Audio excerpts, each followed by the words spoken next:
embarrassing or shameful or funny or anything. It just does its thing. It does whatever it wishes to do, and that's me too. Getting better at it. Pretty harmonious though, yeah, the whole time. Anyways, so one time the Buddha went to the palace of a king, uh, and he had all of his people ready for the Buddha. You know, he's like, oh, the Buddha's on his way. He's his honored guest, very happy, and the Buddha brought with him um, a shoe on his head. He got there, a shoe on his head. Now, this seems not too crazy for you guys. You know, you guys painting your bodies, going naked places, doing all kinds of insane stuff, jello shots off of girls' chests and out of guys' penises. Who knows for sure? But in the day when he wore a shoe on his head, at that time, 2,500 years ago, this was a big deal. I mean, propriety class. He was at a king's chamber. What are you doing? Wearing a shoe on your head. This is very impolite. This is, what have you done? This is like the craziest thing anybody could ever do. You imagine the Buddha, a fully enlightened being. He probably do way more loose things than any of you, way more open than you guys. But he existed in that time, and so in that time, what was the Buddha going to do? Well, he could over accelerate you, and he could take off his clothes and stand inside the palace. But that might be a little much for you guys. You know, we're trying to actually help you learn and grow, and not cause you to like have an aneurysm, you know, and create some kind of crazy bad karma out of like trying to kill the Buddha. Nah, just kidding. But anyways, it's not bad karma. They say if you see the Buddha, you are either love the Buddha or you want to kill the Buddha. And they say if you want to kill the Buddha, then and you see the Buddha and you feel that, then go ahead and do it. Uh, there's probably plenty of speculation, depiction of what could happen. I imagine that it's just simply will be reflective then of the one energy you won't use and won't welcome to the party. So by the time you reach the Buddha with your anger, it will be completely transmuted and you'll be a fully enlightened being. Well, that's for sure, you know. Firework just went off. Sounds like the Book of Life told me, yeah, that's the one. So okay, I know we're doing to talk to Ray. We have all of these things. You know, control's a funny thing. We can't really plan too much, but we have gotten over here to the bed, which is a little more comfortable in some way. We're opening the body now. I'm all rigid in my neck again, but I'm gonna show you what it's like to open the body. So don't worry. We're gonna be in Maui tomorrow. We'll do some cool stuff. Oh yeah, and all the signs were good about Maui. You know, I even saw Ono Hawaiian cuisine today. It was real cute. Suspicious, but looks like all the signs want me to go there, so that's where we're gonna go. We were talking about, you know, this whole trip and all this voyage and all these different things, and earlier, you know, we're just having so much trouble, you know, having all these different things, you know, these looping of cycles, and I'm getting more serious, you know, with the looping of cycles. Every time that it happens with myself, I get more and more serious with myself, so it no longer happens again. This is the way consciousness is as well. And you'll find yourself, oh, maybe, okay, I did good with the loop of that cycle this time. Maybe next time, you know, I'll just do the same loop. It'll be okay because I can deal with this loop. No, you see, it doesn't let you become comfortable and sustained in your looping. It makes the loop worse. Every time that you get a little louder message, like, oh, what the fuck? I mean, at first I hit myself in the face, but this time I got hit by a car. What is happening? I don't know what the hell's going on. And then eventually you're standing at the pearly gates. And you're like, what the fuck, dude? You're like, hey, man, you weren't getting it, bro. It was the loudest I could give you. I'm like, damn, bro. That's what you get for not listening. No, I'm just kidding. But, so it can be pretty intense. It can be pretty harsh. It can be pretty fierce. Now, I say these things, and by the amount of time in which I've been building up the chord shape and the expression, it's actually right now perceptually far worse than any kind of ferocity that it actually has. But I do like to talk about fierceness, and I do like to really bring that in a really fierce manner, because it's a chord shape in which we could use a wisdom energy that would actually be quite efficient if we know how to do so in a balanced way. If we brought it to the party in a way of equanimity without attack and defense. If it was able to express itself in a balanced and neutral manner in accordance with all of life, in the unison with all of life, that all frequencies are allowed expression. That would be super bomb. But anyways. So we were discussing just different things, and we were going through parts of the process. I separated myself in consciousness from her a little bit for a moment in order to do some data analysis. We were in kind of a hard place talking about different chord shapes of argumentative energy where an energy was presented and it was talked about and then it was kind of brushed off and it was moved along and that energy was present there actually and then it was again and this is fine as long as it doesn't affect me when somebody's with me, but when it starts to affect my flow, meaning, oh, your laziness and your lack of impeccability is causing me to stumble and short sight, but also in a very perfect and amazing way because this is going to lead me to what? Express, agitate, say what's going on with me personally. And how am I going to do that? The most utter, raw authenticity possible. Why? Because it's the only way to stop myself from controlling myself, guiding myself, manipulating myself, informing myself to some illusory reality that now has to decide in every moment of its life what is best for not only itself, but for the whole of everything. And that's super stressful, I have to say. I mean, I've been in that mode for years and years, not moving my body even unless I was sure it was in unison with all beings everywhere without one single exception. Of course, now, I'm able to really, really move around. I really just don't control myself. I don't try. I don't even try not to try. If I try, then I've tried. That's all right. I'm going to stop myself from trying, and I'm going to immediately tell myself like I'm a dumbass little child that I fucking did the wrong thing. And why would I say it in those harsh mannered words? Well, not because I'm a dumbass little child. I am the shit. I fucking rock. I love myself super a lot. But I'm more like attacking the ridiculous idea and, in a way, kind of shaming and embarrassing my idea out of its illogical standing. It's trying to, like, for some reason, root itself in like a disease or something. It's like trying to bear its hooks into my fucking body, its story. And so I destroy that story. I burn it down. I make it to where it is such unstable and such clear, unstable, illogical ground to stand on that I will not want to stand there again.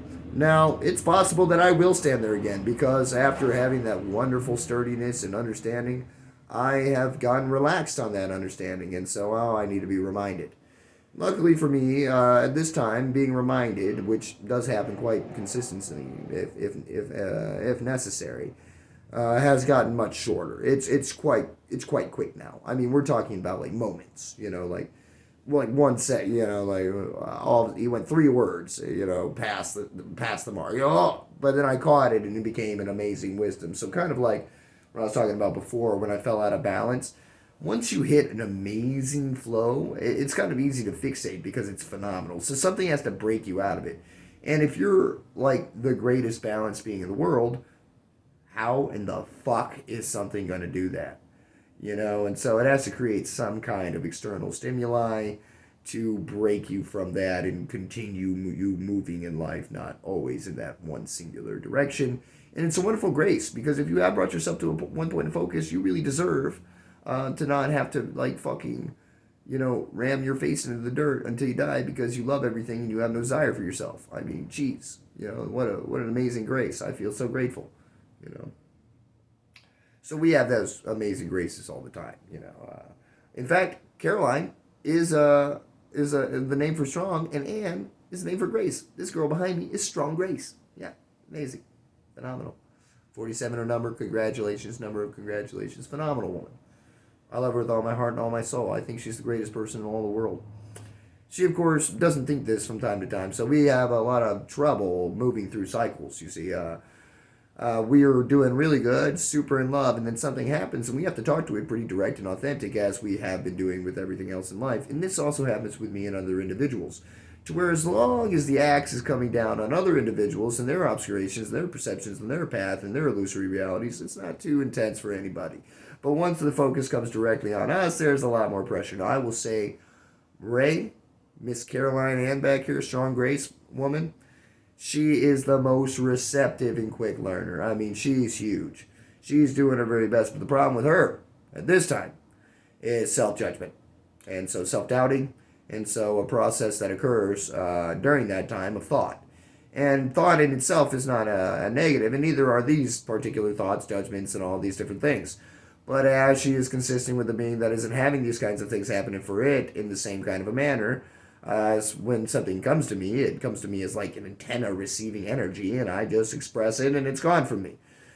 She instead keeps it with her for a second, and even for like one tiny second on something that's moving as fast as I, can cause some kind of weird kinking to my flow that causes me some sort of agitation. And being that I have the ability to move towards a direction in a really huge way to any kind of triggering or possible uncentering or anything like that, as I myself am centering into a giant place and trust in the flow, allowing myself to exist as emptiness. And I say that I'm allowing myself, but I mean, I guess I could try to not allow myself. I think that would have no choice but to lead me immediately then to the acceptance of not allowing myself, and then the ending looping result of allowing myself. So it's funny now. I'm kind of like in this kind of like liberation loop. Like, you're gonna get liberated. You're gonna get liberated. You're gonna be more liberated. You're gonna be more liberated. You're gonna know more. Yeah, it's gonna happen now. It's when I started to write my reality in a way, not because of concept. I didn't just say everything is always beneficial for me and then just believe it, which may actually be possible if you really somehow just embody that shit, like the law of attraction or something. Shit just will probably just show up to be that way, Just like when everybody stops telling everybody that the world's imperfect. Then all of a sudden, everybody without the physical expression defining it, showing itself in their physical reality around them, all of a sudden it just has no choice but to mold them with the energy that is everything is perfect. And then they'll have no choice but to start seeing it. It'll be amazing. What if we all did it together? Oh, that'd be so cool. Yeah. So we get these weird stagnation portals, but it brings me into a place of great centering and agitation. Like I was talking about my foot flow, the hurt of the body. This is another way where I'm telling you all of the cycles of life are relating to bring realization on each one of the other cycles at this point. It's amazing. And I just love to say this kind of stuff to you because it's super relaxed, it's super chill. And I don't know, like right now, maybe I don't look too professional. And maybe I look super professional because we're like super artsy. This angle here, got the bong in the hand, the amazing painting, black and white. Got her, got me all laying like an underwear model, all sexy and slim. Could get more buff though, right? Could get more buff. What do you think, ladies? I'm just kidding. What about you, men? Mm-hmm. Anyways, just kidding. I'm only sexual when the moment brings it about, just like anything, really. I mean, otherwise, I'm pretty empty about it. I don't really have a lot of desire going on except for what the moment brings about.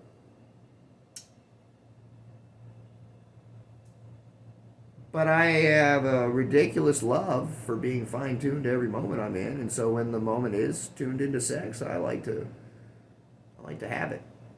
I like to do all kinds of stuff. If it's available, if it's effortless, if it's easy, if it's beautiful, amazing, authentic, and a benefit to the liberation of all beings everywhere without one exception. Because I'm just not going to do it with anything. I need to know that it's a benefit for at least some reason, And if I determine that it's not a benefit for some reason, then I'm just not going to be really interested in benefit in the way in which I see benefit. So for the liberation of all beings everywhere without one exception. The full blooming of my lotus and the blooming of the lotus of the individual in which I'm harmonizing with in an equal, balanced manner. And that is always the case, but for me, I see huge routes of huge acceleratory frequencies in the process of expansion happen through phenomenal unity in consciousness, and so I like to flow with things that have similar frequencies to me when it comes to those type of romantic meetings. I'm looking to go to a certain level of focus, and I'm not looking to get inhibited or stagnated by the lack of openness in another being. Myself, personally, I'm extremely open, sexy, men, women, whatever, Doesn't matter.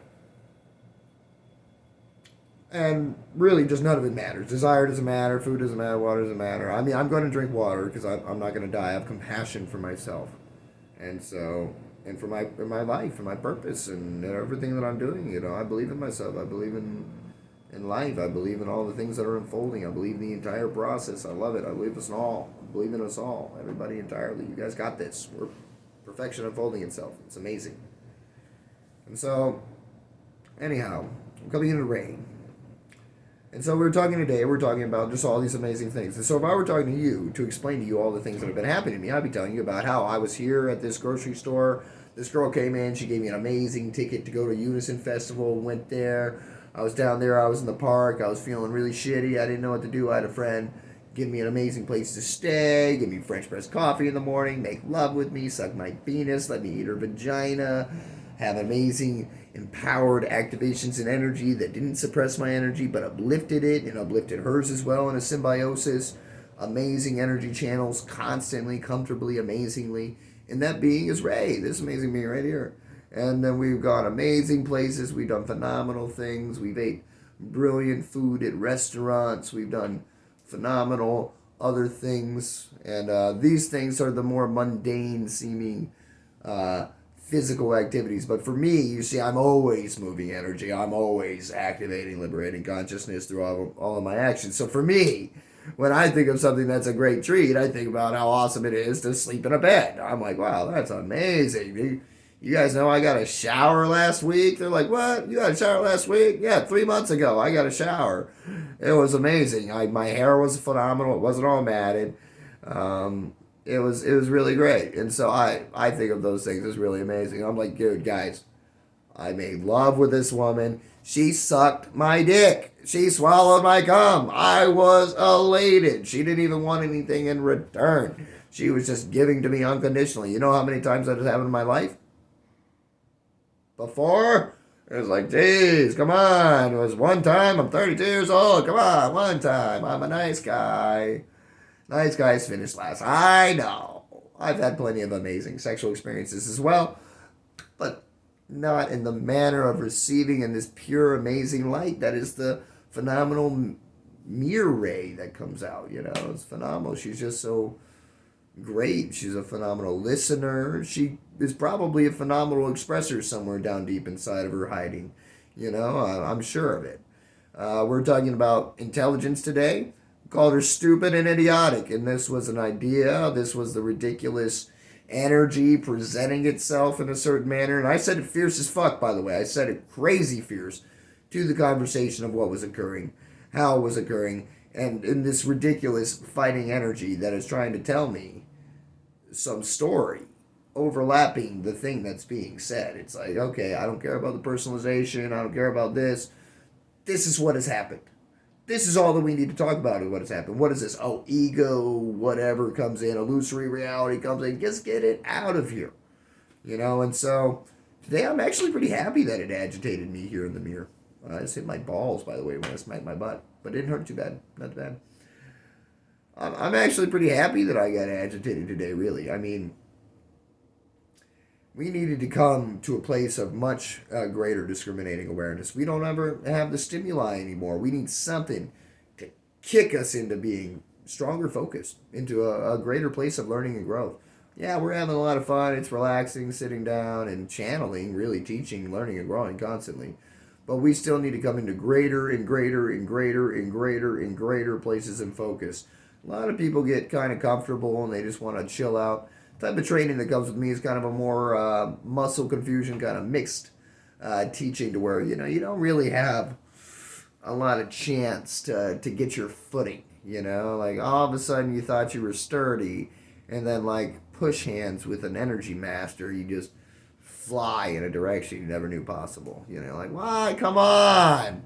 Now, I know that sounds like it sucks.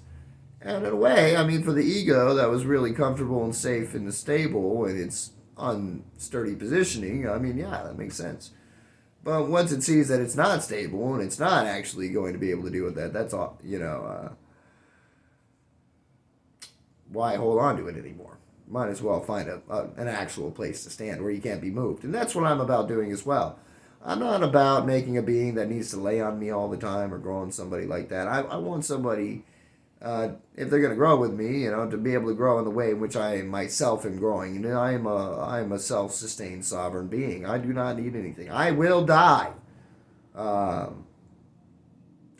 going against myself if it was absolutely necessary. Luckily for me, I have a ridiculous non-judgment of all reality. So I'll go to a food bank. I'll eat whatever I need to eat. It's not a big deal to me.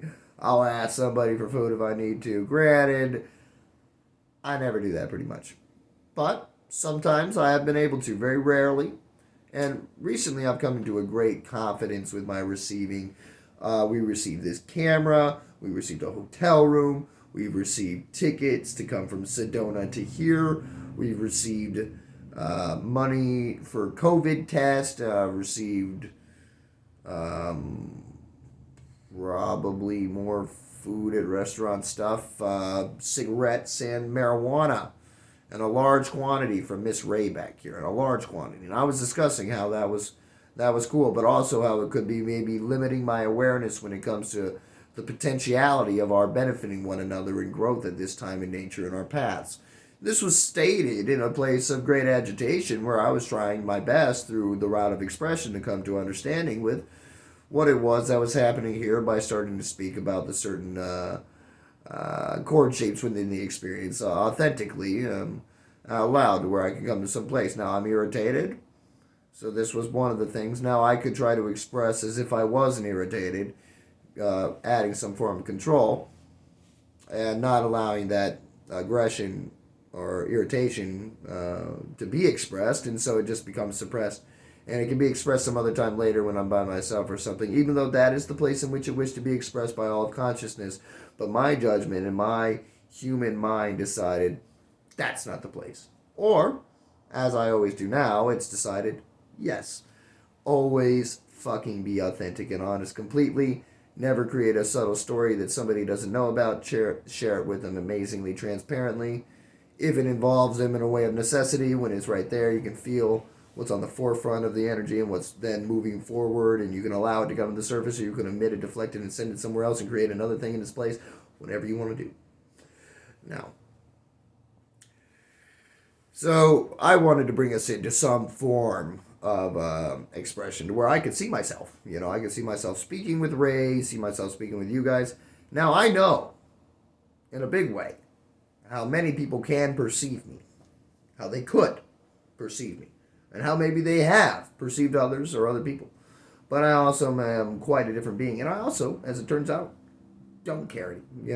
Before that was based on needing somebody, needing some help of some kind of way, caring about liberating consciousness so much to where this information to get out, then everything was going to lose its possibility for being liberated through these amazing chord shapes and frequencies and experiences that have been brought to me by the whole of everything in order to do that, supposedly, purpose.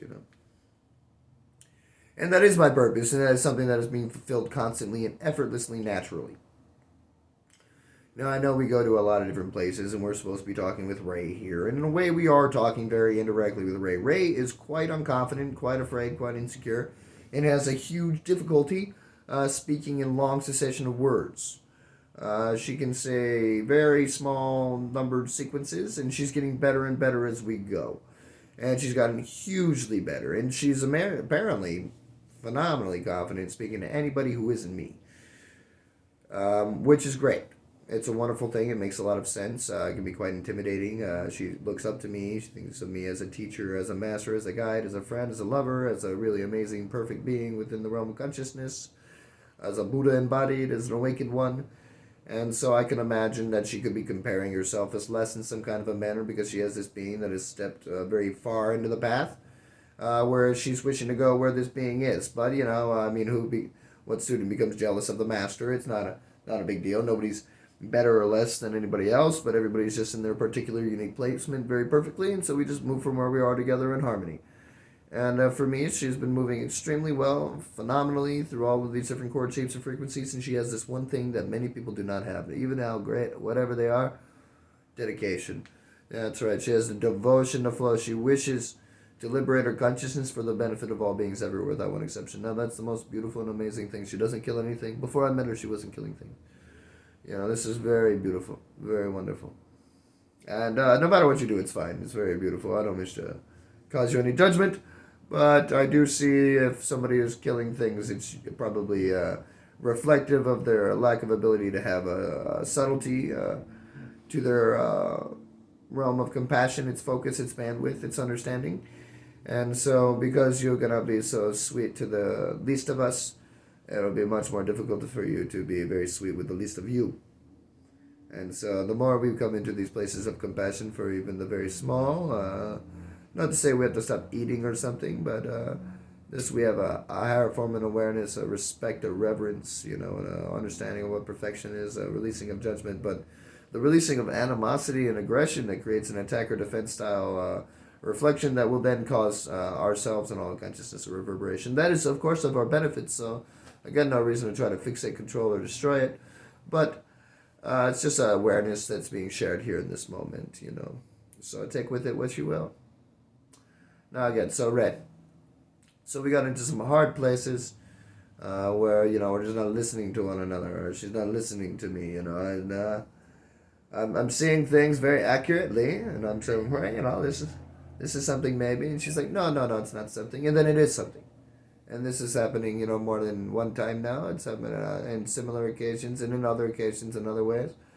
But this particular occasion has happened now 3 times, 2 times very extremely similar. The third time just very similar, but not as similar as the 2 here. And then many other times with many other things. So we were at this one point talking about the personalization of energy, to where I can't even say anything without her misinterpreting what I've said, because she hears something, she relates it to herself, she begins going into the story about how it's probably about herself and how she needs to discuss that with me in some way, express herself in some manner, in some form. Now she's missed the next 2 sentences and she wants to come in with this thing. Okay, what are you coming in with? Something that is completely inaccurate to the next 2 sentences that explain probably the answer that you're thinking about, but you didn't hear it because you were thinking about this personalization of energy. And we hit this personalization